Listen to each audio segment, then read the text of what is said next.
नहीं देखिए, मैं आपको यहाँ रोकता हूँ। आपने बताया कि ये खाना वगैरह जो है वो जीवनावश्यक है। तो जब जीवनावश्यक यानी अगर वो नहीं मिला तो आदमी की जान जा सकती है। बिल्कुल। जी हाँ। तो उसके बाद भी आप मुझे बताइए, तो जीवनावश्यक वस्तु जो पैदा कर रहा है, वो ज़्यादा मुनाफ़ा कमाएगा या जो जीवनावश्यक नहीं है, एप्पल का फ़ोन कोई जीवनावश्यक नहीं है, मर्सिडीज़ वगैरह ये जो गाड़ी नहीं भी मिली तो दूसरे बहुत मीन्स है। लेकिन अगर आपको खाने को नहीं मिला तो आप क्या खाएँगे? नोट खाएँगे? जी क्या नहीं, खाएँगे? हवा खा के जिंदे रह नोट सकते की हैं। कीमत गिर जाएगी। हाँ, तो मुझे बताइए ये सारी बातें होने के बाद में जैसा कि मैंने आपको बताया कि खेती के एक मैंने एक ही सिर्फ एग्ज़ाम्पल दिया आपको गेहूँ का। लेकिन ये जो एग्ज़ाम्पल है ये करीब-करीब सारे चीज़ों को वही है। आपको मालूम है हमारे देश के अंदर आज के घड़ी के अंदर सरकार जो है करीब-करीब हमको जितना तेल लगता है उससे जो देश की रिक्वायरमेंट है उसके करीब-करीब 50% के ऊपर तेल इंपोर्ट करता है। हालाँकि वो तेल इंपोर्ट नहीं कर रहे हैं, वो सिर्फ सोयाबीन और पाम इंपोर्ट कर रहे हैं। जिनका जो बिलिंग होता है ना, ये अगर आप गूगल में सर्च करेंगे और हेल्थ के अंदर डालेंगे तो आपको दिखेगा कि those are not sold as a oil, edible oil, those are sold as a lubricant. ये खाने योग्य नहीं है, दोनों भी तेल आपकी माहिती के लिए बताऊँगा जी मैं। हाँ, जी बिल्कुल खाने योग्य नहीं है। वो वहाँ से ये बुलाते हैं क्योंकि वो वहाँ पे फेंकने के लिए भी उनके पास में जगह नहीं है, सोयाबीन का जिससे लेंगे। क्योंकि मैं आपको और एक बताने की कोशिश करता हूँ कि सोयाबीन इज़ ए पल्स। ये ऑयल सीड नहीं है। मैं समझता हूँ कि आपको डिफरेंस समझ में आ रहा होगा पल्स और ऑयल सीड का। जी, ऑयल सीड कौन-सा है? मूँगफली है, सूरजमुखी है या सरसों है, ये ऑयल सीड्स है। Soybean is not a oil seed, it is a pulse. तो सोयाबीन में का जो ऑयल हम लोग खा रहे हैं, ये मैं आपको बताता हूँ कि हालाँकि ये सोयाबीन एक्चुअली आदमी तो कोई खाते नहीं है और जानवर भी जो खाते हैं तो वो साबुत सोयाबीन नहीं खाते हैं। वो जो सोयाबीन खाते हैं वो डीओसी खाते हैं, डी ऑइल्ड केक खाते हैं और वो भी फॉरेन में। यहाँ तो भारत के अंदर तो वो चलन नहीं है, लेकिन अमेरिका में खास करके क्योंकि उनके सूअरों को खिलाने के लिए उनको डीओसी चाहिए और ये सस्ता डीओसी चाहिए उनको। लेकिन वो सूअर वो अगर डायरेक्ट सोयाबीन खाएंगे तो वो सोयाबीन के अंदर का जो टॉक्सिक पार्ट है वो उनके शरीर में जाएगा। वो नहीं जाना चाहिए करके वो टॉक्सिक पार्ट जो है वो सॉल्व। तो ये जो सोयाबीन जो है, तो देखिए एक बात समझिए, पल्स जो होती है, ये तो आपको मालूम है अरहर बोलो या ये बोलो, तो जी, ये सोयाबीन जो है एक्चुअली इट्स अ पल्स। इसके देखो ऑयल सीड का मतलब वो है कि आप कागज के ऊपर डालो, उसको हथौड़े से ठोको तो नीचे ऑयल निकलना चाहिए। तो सोयाबीन में ऐसा कुछ होता नहीं है, समझिए। लेकिन उसके बावजूद भी फिर सोयाबीन उगता किस लिए हमारे देश के अंदर? वो इसलिए उगता है और दुनिया में जितना प्रोडक्शन होता है उसके सिर्फ 5% हमारे इंडिया में होता है, बड़े मुश्किल से 5%। लेकिन वो इसलिए डिमांड में है क्योंकि हमारा जो सोयाबीन है वो ऑर्गेनिक है और वो उनको चाहिए उसके अंदर डालने के लिए। और जो सोयाबीन है वो तो ज्यादातर जो है अमेरिका के सुअरों के लिए ये जाता है और वो सुअरों को डायरेक्ट नहीं खिलाते हैं क्योंकि वो सुअरों को इसलिए बढ़ाया जाता है क्योंकि वो सुअरों को वो खाते हैं। जी हाँ, तो कहीं ये सोयाबीन को डायरेक्ट अगर उनको खिला दिया तो वो सोयाबीन के अंदर का जो टॉक्सिक पार्ट है वो अपने शरीर में न जाए करके उन लोगों ने उसको निकालते हैं। और वो वैसे ही नहीं निकलता है, इसीलिए उसको सॉल्वेंट एक्सट्रैक्शन से एक्सट्रैक्ट करके निकाल देंगे, फेंकते हैं उसको। अभी होता क्या है कि ये इतना निकल जाता है कि उसको करे क्या? वो फेंक नहीं सकते वहां पे क्योंकि उसको जमीन में गाड़ना वगैरह ये पॉसिबल नहीं, क्योंकि वहां के लॉज आपको पता है अमेरिका के कितने स्ट्रिंग है। उसको समुद्र में भी नहीं फेंक सकते क्योंकि वो तो पानी के ऊपर आ जाएगा, सतह बन जाएंगे। तो फिर वो उनके सामने बड़ी समस्या थी। उन लोगों ने क्या किया कि उन्होंने देखा कि यार ये भारत बड़ा प्रांत है, यहाँ पे तो गाड़ी वाड़ी ये तो करोड़ों रुपए खरीद लेंगे, मोबाइल लाख 1.5 लाख का खरीद लेंगे, लेकिन जो है लोगों को खाने के लिए बड़ा सस्ता होना। तो उन्होंने कुरापति जो दिमाग थे उन लोगों ने ये जो उसका जो एक्सट्रैक्शन किया हुआ ऑयल बोलो उसको आप या ये तरल पदार्थ बोलो, वो टॉक्सिक, वो उन्होंने इंडिया में भेजना चालू कर दिया। यहाँ पे 10 रुपए 20 रुपए लीटर से वो आता है। फिर उसको सिंगल डबल ट्रिपल रिफाइन करके उसको ओडरलेस कलरलेस बनाया जाता है। और वो होने के बाद में फिर अब क्या करना है इसको, तो इसको मिलावट के लिए यूज करो। लेकिन मिलावट अगर शब्द यूज करे तो ये बड़ा गलत हो जाएगा। तो फिर गवर्नमेंट ने क्या बोल दिया, इसको एक बड़ा अच्छा शानदार शब्द दे दिया, that is called blending. Now you can blend any oil up to 40%।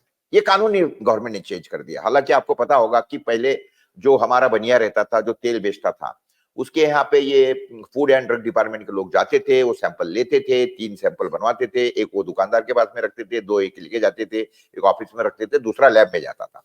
और अगर मिलावट पाई जाती है तो फिर उसको प्रोसिक्यूट कर डालते हैं, उसका लाइसेंस कैंसिल करके उसको ये होता था। ठीक है, खैर।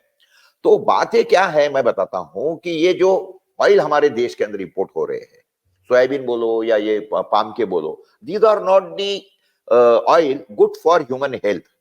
जिस तरीके से अल्कोहल जो है, अल्कोहल में आपकी माहिती के लिए मैं बताने की कोशिश करता हूं कि देखिए ये WHO का रिपोर्ट है कि alcohol made out of the molasses from the sugar cane is only should be consumed for the industrial and for the human consumption the alcohol should be from grain से निकले हुए alcohol से आप शराब वगैरह बना सकते हो।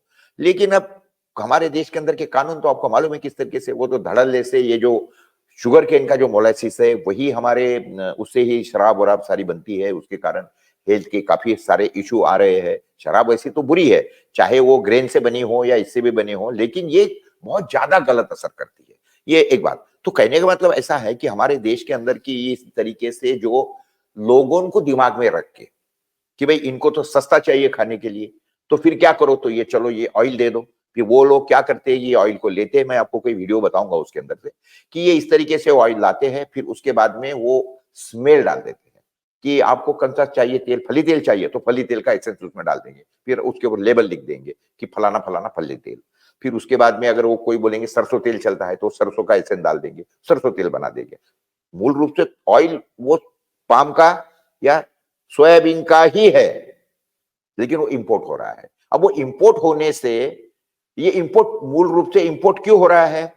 मूल रूप से इंपोर्ट इसलिए हो रहा है कि देश के किसान उतना प्रोडक्शन नहीं कर पाते। जी, सही कह। तो ये प्रोडक्शन, किसान कौन सी चीज का प्रोडक्शन करता है हमेशा? जिससे उसको 2 पैसे मिले। अभी ऑयल सीड के प्राइसेस इतने गिर गए हैं, उसको लगाने को नहीं पहुंचता था, फिर वो उसको लगाता नहीं, फिर सरकार बोलती कि बहुत शॉर्टेज है ऑयल सीड का या ऑयल का, तो इंपोर्ट करो। मुझे बने जैसा आपको एक एग्जांपल दिया कि अगर देश का पैसा देश में घूम रहा है तो मनी सर्कुलेटिंग हो रहा है, देश श्रीमंत नहीं हो रहा है, रईस नहीं हो रहा है, उसकी वेल्थ नहीं बढ़ रही है, मैं मानता हूं, लेकिन कम से कम देश से पैसा बाहर नहीं जा रहा। आज गवर्नमेंट क्या कर रही है कि ये ऑयल सीड कम है, ऑयल कम है और लोगों को सस्ता खिलाना है, क्योंकि इनको तो वोट लेने हैं, पब्लिक की ह्यू एंड क्राई करना नहीं है। अच्छा, ये पब्लिक को कोई समझाने की कोशिश नहीं कर रहा है कि भैया ये अगर जीवनावश्यक है तो तुझे 2 पैसे ज्यादा इसके दे। जब शिक्षक को 40 रुपए सैलरी मिलती थी, वो 40 रुपए में से 30 रुपए वो खाने पीने में खर्चा करता था। आज मुझे बताइए, जब वो 1 लाख रुपए सैलरी पा रहा है कोई भी सरकारी मुलाजिम, तो 1 लाख रुपए में से मैं ऐसा समझता हूं कि मैक्सिमम जो घर में आने वाला खाने की चीजें है, खाने की बोल रहा हूं मैं आपको, जैसे गेहूं होगा, कुछ होगा, अगर 4 लोगों का स्टैंडर्ड फैमिली है तो 5,000 से 6,000 8,000 रुपए के ऊपर खर्चा नहीं होता है। परसेंटेज गिने तो 7-8% होगा, जो कि पहले 70-80% होता था। 70-80%। मैं समझ रहा हूं कि आपको मैं जो समझाने की कोशिश कर रहा हूं आपके ध्यान में आया। मेरा ये बोलना है कि भाई जब आपने खुद ही बोला कि ये जीवनावश्यक है, तो जीवनावश्यक के ऊपर ज्यादा पैसा खर्चा करना चाहिए, उसके मूल्य ज्यादा देना चाहिए कि जो जीवनावश्यक नहीं है। मैं आपको मोटरसाइकिल का बताता हूं। बिफोर द पैंडेमिक मोटरसाइकिल की प्राइस थी 40,000 रुपया। आज वही मोटरसाइकिल 3 साल के बाद में हो गई है 1,20,000 रुपए की। उसके दाम जो है ना, उसके दाम कितने हो गए? 3 गुना बढ़ गए, 3 गुना, 300% बढ़ गए। एक बात समझिए, उसके ऊपर लोगों का हो हल्ला नहीं है। जो डेटा हम लोग आज यूज कर रहे हैं मोबाइल का, एक जमाने में वो फ्री दिया गया लोगों को। ये मैं कंपनी का नाम भी नहीं लूंगा, लेकिन आपको पता है मैं किसके तरफ इशारा कर रहा हूं। ये फ्री सिम बांटे गए, पैसे लिए गए, सिर्फ मोबाइल खरीदो, मोबाइल के पैसे इतने दे दो, डेटा फ्री है, कार्ड फ्री है, सिम। और आज वही डेटा के लोग कितने पैसे दे रहे हैं आपको पता है। तो कहने का मतलब ऐसा है कि सरकार ने तो क्या करना चाहिए, लोगों को समझाने की कोशिश करना चाहिए कि लोगों को समझा नहीं सकते करके आप किसानों को मारने की कोशिश करेंगे। ये मेरा सवाल। देखिए, किसानों को तो आप नहीं मार सकते। मर रहे साहब, 30 किसान रोज पूरे देश के अंदर सुसाइड कर रहे हैं। मैं गवर्नमेंट का जो पुराना डेटा है ना, वही, आज नवा तो मिल नहीं रहा मेरे को, क्योंकि गवर्नमेंट कोई वेबसाइट नहीं डाल रही है। वो 2016 से सारी ये डेटा डालना बंद कर दी है गवर्नमेंट ने, लेकिन उसके बावजूद भी जो कुछ मिला है वो उससे आज ये मैं अनुमान लगा रहा हूं सिर्फ। हालांकि किसानों की आत्महत्या तो बहुत बढ़ गई है। मैं हमारे स्टेट की बात बताता हूं, महाराष्ट्र की। महाराष्ट्र में रोज के 20 किसान सुसाइड कर रहे हैं, रोज, समझिए। उसमें से 14 किसान सिर्फ विदर्भ एरिया के। जब पूरे देश में एक विदर्भ के अंदर 14 किसान आत्महत्या कर रहे हैं, तो देश तो कितना बड़ा है आपको पता है। और महाराष्ट्र तो कोई किसान, खेती किसान में इतना आगे नहीं है जितना बिहार, जितना पंजाब है, वो नहीं है। तो उसके बावजूद भी मुझे जो फिगर मिल रहे हैं मैं आपके सामने रख रहा हूं। तो ये जब परिस्थिति हमारे देश के अंदर की है, तो अभी आप मुझे बताइए कि गवर्नमेंट का ये काम है कि पब्लिक को समझाए, बताए, ना कि सिर्फ वोट गिनने के लिए, वोट खींचने के लिए ये बताया जाए कि नहीं नहीं हमने देखो महंगाई नहीं बढ़ने दिया। तो definition, what is the definition of the dearness? महंगाई की व्याख्या क्या है? देखिए, महंगाई होती क्यों? कोई भी वस्तु का दाम अगर बढ़ जाता है तो उसे ही महंगाई। बिल्कुल बिल्कुल। भाई कल 10 रुपए किलो था एक वस्तु और वो आज 12 रुपए हो गया, तो 20% बिल्कुल बढ़ गया। अभी हमें समझना है कि महंगाई आवश्यक है बढ़ना या महंगाई आवश्यक नहीं है बढ़ना, हम किसको प्राथमिकता दें? मान लीजिए, आपकी बात मैं समझ लूं कि भाई किसान का उत्पाद का कीमत 200 गुना बढ़ा दी। मान लीजिए जो 200 गुना नहीं, 20 गुना, सिर्फ 20 गुना बढ़ा है। आपने बताया था शिक्षक का 200 गुना, तो उसी प्रोपोर्शनैलिटी में भाई इनकी भी उत्पाद का दाम किसान का 200 गुना, उसके परिणाम क्या होंगे, इफेक्ट्स क्या होंगे? पूरा त्राहिमाम हो जाएगा, क्योंकि आबादी जो का है, सब व्यक्ति के पास पैसे नहीं होते।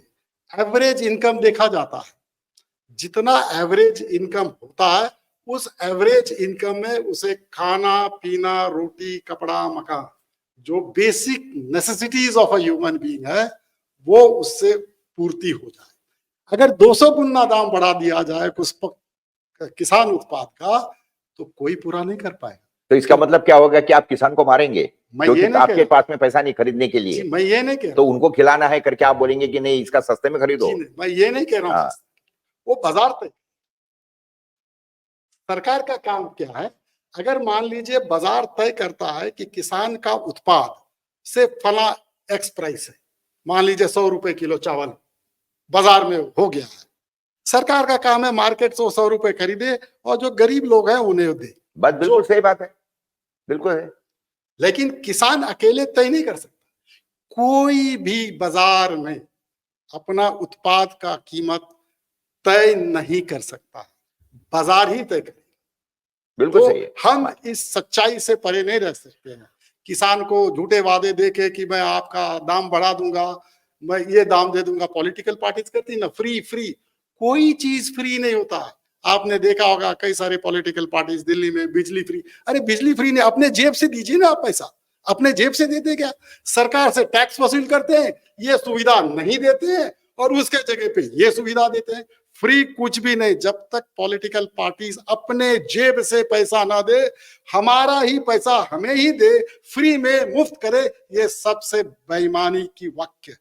भोलानाथ का ब्रश कटर एक बैटरी से चलने वाली मशीन है जिसका चार्जिंग समय 3.5 घंटे है। इसे हम 6 से 8 घंटे बिना रुके चला सकते हैं। एक बार चार्ज करने पर ये 16,000 स्क्वायर फीट गेहूं, चावल, बजरा, जोवर के खेत काट सकता है, जबकि इसी कार्य को पेट्रोल ब्रश कटर 1,000 रुपए पेट्रोल का खर्चा करता है।